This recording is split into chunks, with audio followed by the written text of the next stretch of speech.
दिसून येते? नाही, नक्कीच बघा, खरं तर हा प्रॉब्लेम गेल्या 10 दिवसापूर्वीपासून सुरू झालेला. पण सरकार का लफाछपी करत होतं मला काही कळत नाही. ते सांगत होतं काही प्रॉब्लेम नाही, काही पॅनिक होण्याची गरज नाही, जनतेने यामध्ये बिनधास्त राहावं, आमच्याकडे सगळं आवश्यक असलेला पुरवठा वगैरे आहे. हे कशासाठी पुशारकी मारत बसले होते? राज्य सरकारही मारत होतं आणि दिल्लीचे काही मंत्री मारत होते. आज वस्तुस्थिती ही आहे की बघा, डिझेलचा तर प्रॉब्लेम होतोय. एक गाडी, आता माझा पण पेट्रोल पंप आहे, 15 दिवसातून एक लोड मिळते आम्हाला, एक लोड, दुसरा लोड मिळत नाही. आणि ही वस्तुस्थिती आहे की आता LPG गॅसचा तर प्रॉब्लेम इतका मोठा झालेला आहे. आणि यामध्ये आता आम्ही आमच्या काय चुका झाल्यात, हे पॅनिक होण्यामागं आमच्या चुका कुठल्या झाल्यात याच्यावर आता विचारमंथन होण्याची गरज आहे. जर देशाचं नेतृत्व चुका करत असेल आणि त्याचं देशातील जनतेला त्याचं प्रायश्चित्त भोगावं लागत असेल, की आमच्या अनेक वर्षापासूनचे चांगले संबंध असलेले इराणबरोबरचे संबंध आम्ही बिघडवलेत आणि आज या परिस्थितीला आम्हाला सामोरं जावं लागतं आहे. खरं तर काय गरज होती इस्रायलला जायची आणि छोट्याशा मेडलसाठी इस्रायलला जाऊन आज संपूर्ण भारतातील जनतेला, देशातील जनतेला वेठीस धरण्याचं काम झालेलं आहे. आता सर्वपक्षीय बैठक घेण्याची आवश्यकता पडली. ज्यावेळेस गरज असते त्यावेळेस विचारत नाही. आपली संपूर्ण परराष्ट्र नीती कशी असावी याचा कवडीचाही अभ्यास काही दिल्लीतील काही लोकांना नाही आहे आणि ते यांचे सल्लागार आहेत. ही वस्तुस्थिती आहे. आणि म्हणून मला तरी वाटतं की ही आता कोरोनासारखी परिस्थिती या देशामध्ये उत्पन्न होते आहे. काल आज माहिती घेतली विस्तारित आमदार निवासामध्ये, जरा पत्रकार जाऊन या, काय परिस्थिती आहे. तिथला गॅस सिलेंडर संपला, फक्त डाळ भात कसं तरी त्यांनी शिजवून दिलं तिथल्या माणसांना. ही पूर्ण आणि मला माझ्या माहितीप्रमाणे पुढच्या 4-5 दिवसामध्ये मोठा प्रश्न पुन्हा निर्माण होणार आहे. गॅसचाही होणार आहे आणि तेलाचा पण होणार आहे. आता तुम्ही गॅस आणि तेलाच्या संदर्भात बोललात. नागपुरामध्ये 65 बस, जी आपली बस सेवा नागपूर महानगरपालिकेकडनं चालवली जाते, त्यातल्या 65 बस ज्या आहेत त्या आज बंद होत आहेत असं कळतंय. नक्कीच बघा, सगळीकडेच हा तुटवडा पडतो आहे. उद्या या सगळ्या परिवहन सेवेवर मोठा परिणाम होणारच आहे आणि त्यातून संपूर्ण मला वाटतं की यावर महागाई रुद्ररूप धारण करेल. सगळे व्यवहार थांबले जातील. लोक म्हणजे भारत थांबल्यासारखं होईल. जसं कोरोनामध्ये थांबलेलं आहे त्या पद्धतीनं आता ही परिस्थिती उद्भवेल. म्हणूनच नागपुरात 65 बस बंद होणं म्हणजे परिवहन व्यवस्था कोलमडणं आहे. नागपूर शहरातील तिथील मुख्यमंत्री असून जर तिकडे पुरेसा साठा नाही आहे, पुरेसं डिझेल नाही आहे, त्यामुळे ही परिस्थिती निर्माण झालेली आहे आणि जनतेमध्ये घबराट आहे, भीतीचं वातावरण निर्माण झालेलं आहे. पुढे काय होईल या परिस्थितीमध्ये लोक चिंतेत आहेत आणि याला जबाबदार आपली सरकारची, भारत सरकारची पॉलिसी आहे, धोरण आहे, त्यांचं जे काही वागणं आहे. त्यामुळे या सगळ्या परिस्थितीला देशातील लोकांना सामोरं जावं लागतं.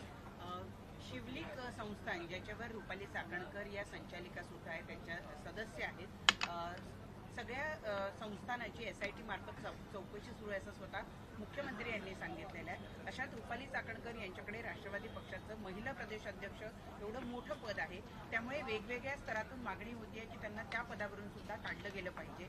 अजूनपर्यंत त्यांच्यावर ही कारवाई का होत नाही? मला वाटते की जोपर्यंत तटकरे म्हणत नाही तोपर्यंत ती कारवाई होणार नाही आणि तटकरेच्या मनात ज्या दिवशी येईल त्या दिवशी ती कारवाई होईल. तटकरेंच्या मनात जोपर्यंत येणार नाही तोपर्यंत कारवाई होणार नाही. कारण अलीकडच्या सगळ्या घडामोडीवरून रुपाली चाकणकर आणि तटकरे यांनी त्या खरातच्या प्रकरणामध्ये ज्यावेळेस ही नावं पुढे आली तर त्या प्रकरणातून त्यांना वाचवण्याचा प्रयत्न किंवा त्या पदावर ठेवण्याचा प्रयत्न सातत्यानं तटकरेंनी केलेला आहे. हे लपून राहिलेलं नाही. आता या महिला पदावरून काढायचं की नाही ते सुनेत्राताई पवारपेक्षा सध्या त्या पक्षावर ताबा घेऊन ठेवणारे मला वाटतं प्रफुल्ल पटेल आणि तटकरे हे दोनच बॉस आहेत, ते ठरवतील. काल मुख्यमंत्र्यांनी खरात प्रकरणावर जे काही माहिती दिली त्या माहितीमध्ये राजकीय लोक जी आहेत, राजकीय पक्षांची ज्यांचे फोटोज आहेत यांना जाणीवपूर्वक वगळण्यात आलं किंवा त्यांचा फारसा उल्लेख त्या भाषणात हे बघा, लॅपटॉप वगैरे सगळं जप्त केल्याचं सांगतायत. पेन ड्राईव्ह कुठे आहे? पेन ड्राईव्ह आणा ना पुढे, मग सगळे नागडे पडतील, सगळे ओपन होतील.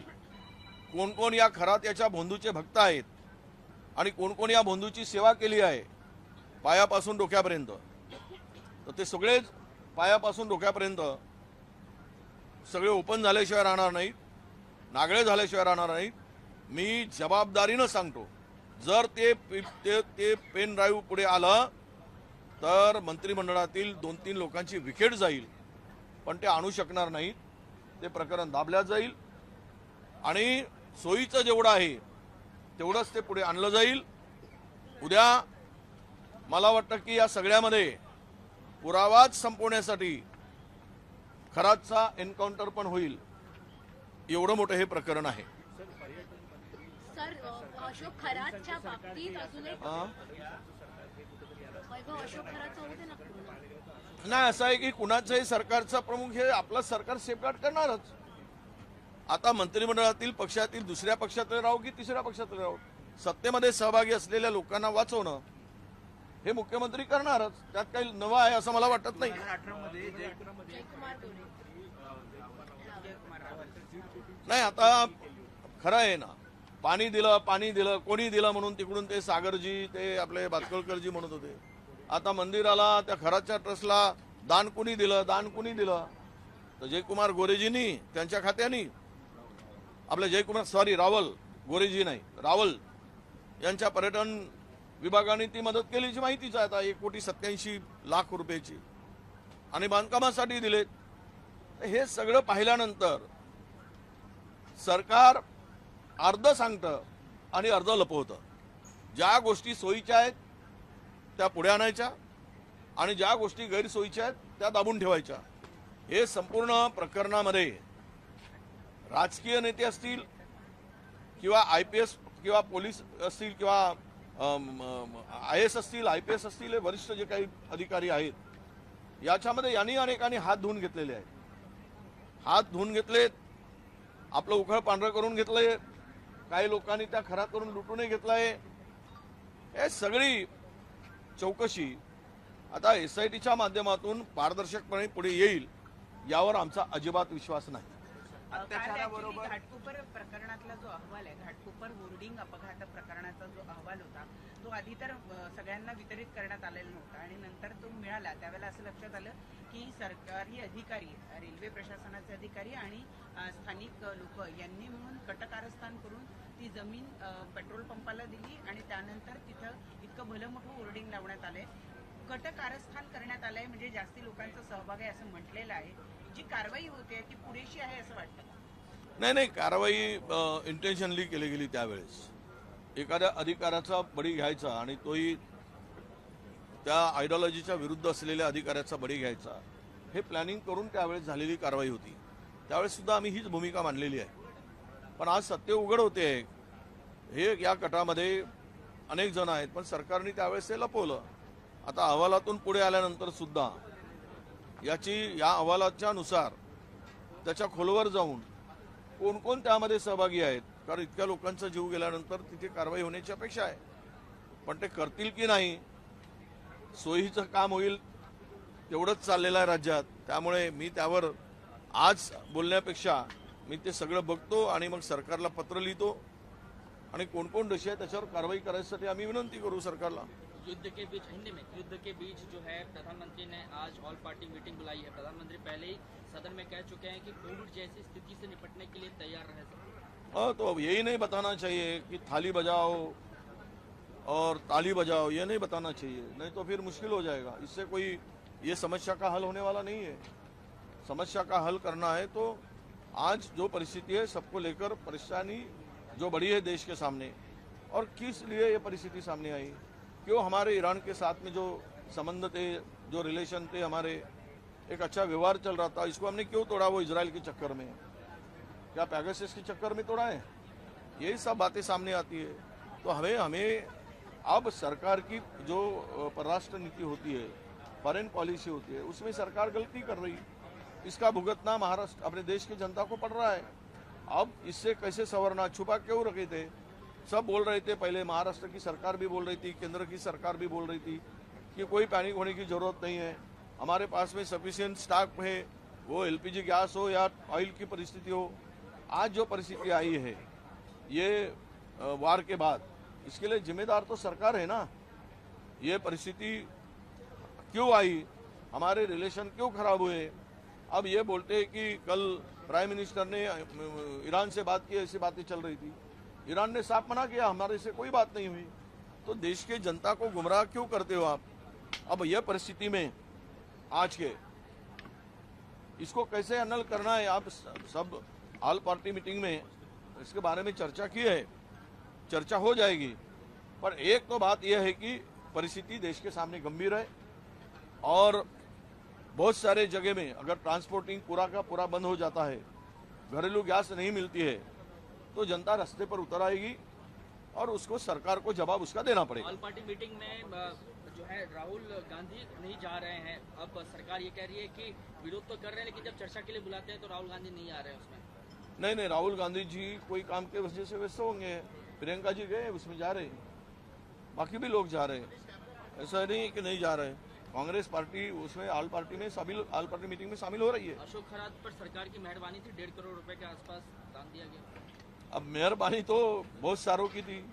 जो पेन ड्राइव सामने आएगा वो छुपा के रखा है, वो लैपटॉप मोबाइल ढूंढते हैं, पेन ड्राइव लाओ। जो पेन ड्राइव में बहुत 110-120 लोगों के उसमें पूरा इन्वॉल्वमेंट का फोटोग्राफी उनके पास में वीडियो है, वो अगर सामने आए तो मुझे लगता है कि मंत्रिमंडल के 2-4 विकेट तो आराम से गिरेगी। आपने एक सनसनीखेज दावा किया है, ये कह रहे हैं कि एनकाउंटर भी कल को हो सकता है अशोक खरात। 100%, क्योंकि कोई भी ये बड़े बड़े लोग जब शामिल होते हैं तो मूलतः उसके सबूती मिटा देने का काम हमेशा हुआ है। बहुत सारे ऐसे प्रकरण हुए, तो डर तो है वो सबूत, हाँ बिल्कुल है, और उसको किसी भी तरह से निपटा देंगे और सबूत मिटा देंगे, हो गया खरात गायब। सर दूसरा ये है कि कर्नाटक में 0 एफआईआर दर्ज हुई है अलीदादा पवार के टेररिस्ट मामले में। उस 0 एफआईआर को यहाँ पर बारामती में शिफ्ट करने का लेटर तो वहाँ के डीजीपी ने यहाँ पे तो इसी से जुड़ा हुआ आप क्या कहेंगे? अंतिम दिन है, आज तक भी इस समय तक भी अजित पवार के देखो, नाम पर चर्चा नहीं हुई। डेप्यूटी सीएम का फ्लाइट क्रैश होता है, बड़े नेता है, एक पार्टी के प्रमुख नेता है, और उसके बारे में सिंपल एक एफआईआर भी नहीं दाखिल होता है, नहीं करती सरकार, डरती है। क्यों है डरती? इसके पीछे का राज क्या है? क्यों कर्नाटक में जाना पड़ा? कुछ तो सरकार छुपा रही है और सरकार डर रही है, यही दिखता है। आज 0 एफआईआर दाखिल जो हुआ है, अब यहाँ आने के बाद अगर सरकार कुछ उसके ऊपर नहीं करती है तो फिर कोर्ट का रास्ता खुला है, पर पहले तो इन्होंने करना चाहिए। ना एफआईआर दर्ज होता है, ना चर्चा होती है, इतना डर किस बात का? तो छुपा तो रही है, गड़बड़ियां तो कुछ हैं जो सामने तथ्य आ रहे। इसमें फ्लाइट उसका प्लेन क्रैश होने में कुछ साजिश है क्या? यह शंका लोगों के दिमाग में है, जनता के दिमाग में है, सबके दिमाग में है, और इसके बारे में बहुत सारी लोगों की राय बन चुकी है। तो इसका फेयर पूरा का पूरा इन्वेस्टिगेशन होना चाहिए था। तो इन्वेस्टिगेशन करने में सरकार डर रही है, तो इसका मतलब सरकार किसी ना किसी को बचाने का प्रयास कर रही है। ठीक है।